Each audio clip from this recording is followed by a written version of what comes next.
Ang paglipat sa bagong bansa ay maaaring mahirap. Marami ang mga bagay na kakaiba sa bansa na inyong iniwan.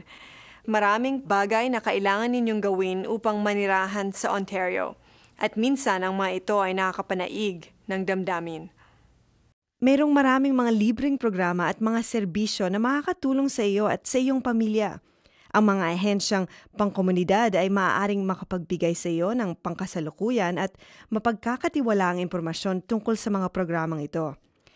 Sa mga ahensyang pangkomunidad na ito, maaaring makatagpo ka ng mga manggagawang pangkomunidad na pwedeng nagsasalita ng iyong wika. Sa ibang lungsod, ang mga impormasyon ay makukuha rin sa pagtawag sa 211 o 311.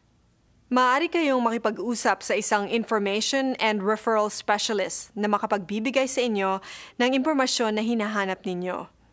Marami ang mga pamamaraan na makikita sa internet kasama na ang settlement.org, isang website na laan para sa mga bagong dating sa Ontario.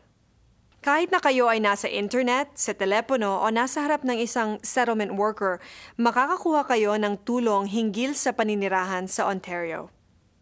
Para sa mas higit na impormasyon, pumunta sa isang ahensyang pangkomunidad na malapit sa iyo o bisitahin ang www.settlement.org.